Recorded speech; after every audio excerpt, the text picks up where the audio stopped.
All right, so this video is to go over homework 1-5.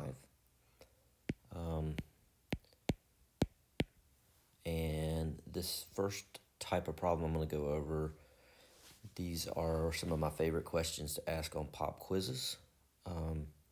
So in this case, this first one says, which histogram is closest to being symmetric?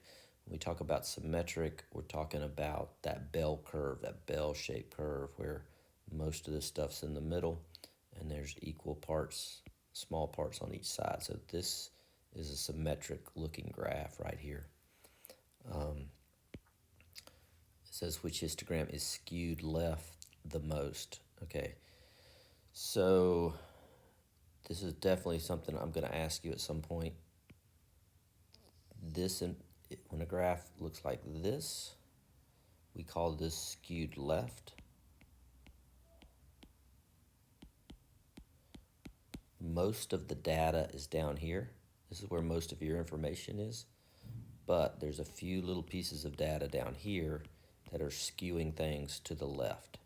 Okay, so something that would be skewed right, most of the information would be over here, but there'd be a few pieces of information down here on the right side that would skew things to the right.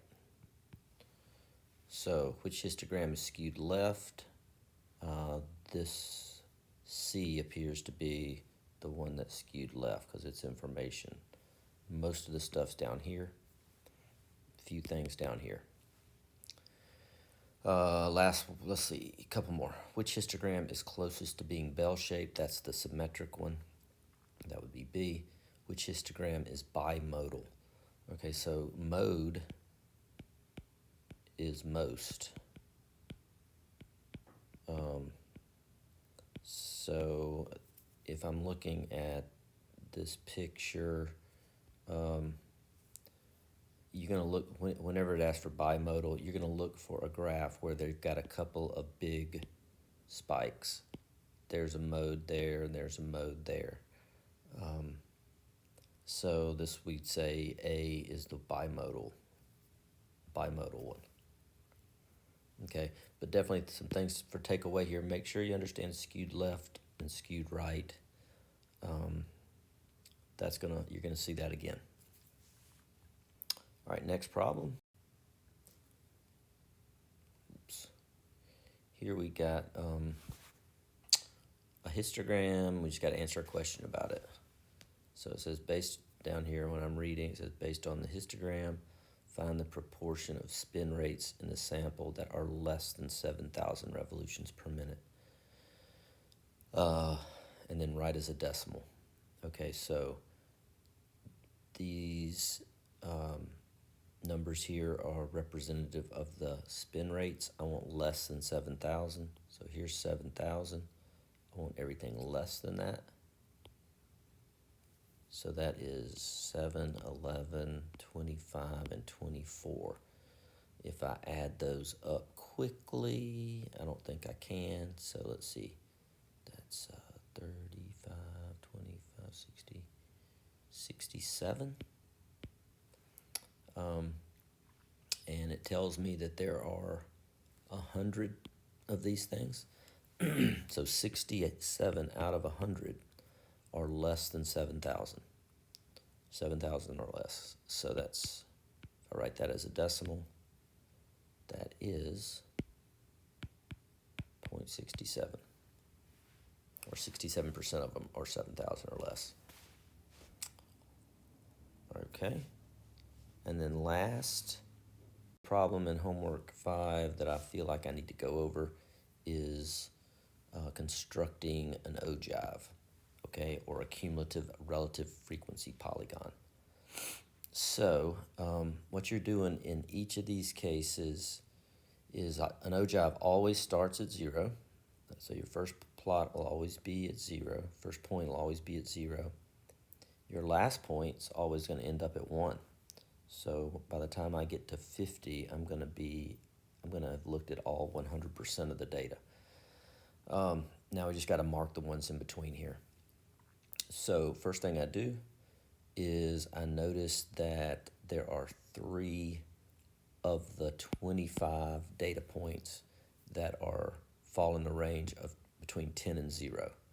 Okay, so 3 out of 25 is equal to 12%. So what I'm going to do is here under the 10 on my ogive, I'm going to have to construct a point that is 0.12 units above it.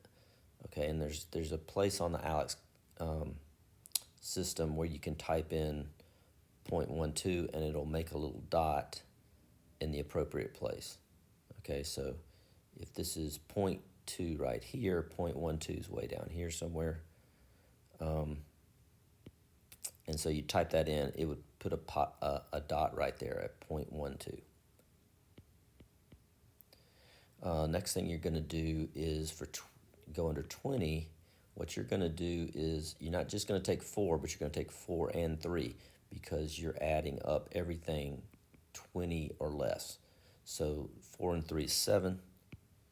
7 out of the total of 25, that's 28%. So under 20, I'm going to go to 0.28 and put a dot.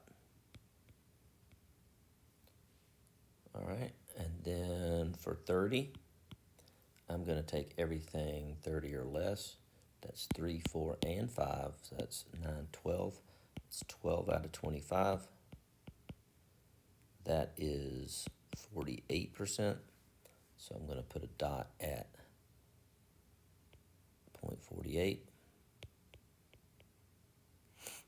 And then I'm going to go get this next group, add all those numbers up. That is 20. 20 out of 25 is 80%. So this next one here is going to go all the way up to 80. And then, like I said before, if we went all the way to here, I would have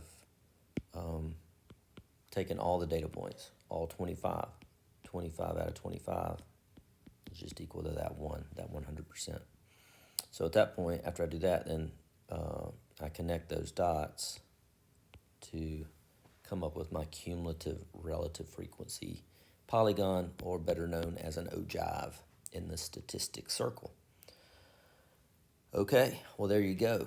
Get busy on those. Shoot me an email if you have any questions, or if you need me to schedule a meet where we can talk about it, or I could also just come up with another video and do some more practice problems for you. But I need to hear from you if that's the case.